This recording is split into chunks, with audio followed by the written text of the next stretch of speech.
Saudara-saudara yang dikasihi Tuhan, salam sejahtera bagi saudara-saudara yang setia mendengarkan Sapa Gembala, atau juga saudara-saudara yang baru pertama kali mendengarnya. Salam kenal, salam sejahtera bagi saudara-saudara juga.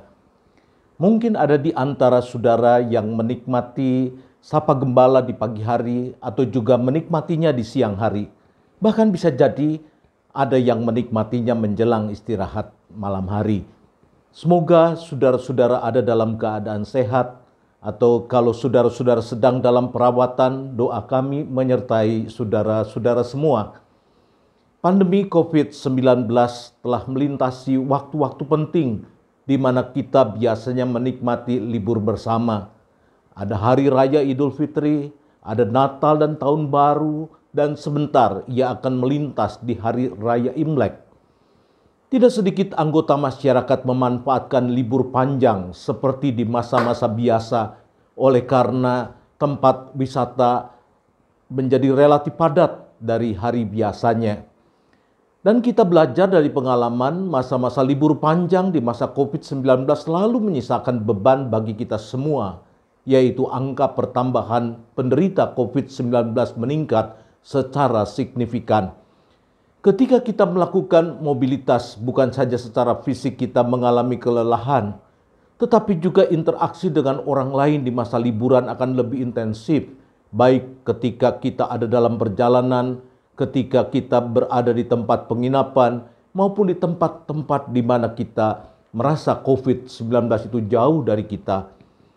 Pengalaman adalah pembelajaran yang berharga. Tanpa peran kita sebagai anggota masyarakat, maka sulit kita dapat melalui penderitaan karena pandemi COVID-19 yang berkepanjangan.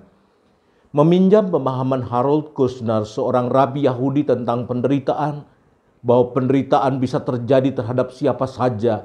Penderitaan tidak punya alasan, ia terjadi secara acak. Penderitaan itu tidak punya mata, ia bisa menimpa orang baik dan juga bisa menimpa orang yang jahat. Orang yang masih dibutuhkan banyak orang, atau orang yang dianggap sampah di tengah-tengah masyarakat. Tapi juga menurutnya ada penderitaan yang dibuat oleh manusia, yaitu ketika manusia melanggar hukum-hukum alam yang Tuhan ciptakan. Jadi apabila hukum alam yang Tuhan ciptakan berkaitan dengan kesehatan dan diterjemahkan oleh para ahli kesehatan melalui berbagai protokol kesehatan dalam menghadapi pandemi COVID-19 dilanggar oleh kita semua, maka jangan berharap penderitaan akibat pandemi akan cepat berlalu dalam kehidupan kita. Banyak di antara kita yang tidak punya pilihan karena pekerjaannya tidak bisa dilakukan di rumah. Setiap hari ia berjuang berdekatan dengan virus, baik ketika ia berada di kendaraan umum maupun di tempat bekerja. Kita wajib berdoa bagi mereka, kiranya Tuhan berikan daya tahan tubuh dan juga disiplin dalam menjaga protokol kesehatan. Tetapi kalau kita masih punya pilihan untuk tidak berdekatan dengan orang banyak, apalagi berada di tengah kerumunan, kenapa kita tidak bersabar untuk menahan diri? Sebab apabila angka pertambahan tidak bisa dikendalikan, kita akan melalui hari-hari yang panjang yang penuh dengan penderitaan. Liburan adalah pilihan. Kita bisa memilih untuk liburan di rumah atau liburan di tempat beresiko.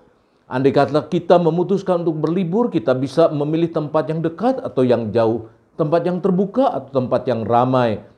Berkunjung, berkumpul di hari raya juga adalah pilihan. Kita bisa memilih datang langsung atau secara virtual. Bukankah yang terpenting adalah hati kita yang bertaut, rasa hormat kepada orang tua dan orang yang lebih tua dijaga dan dipelihara.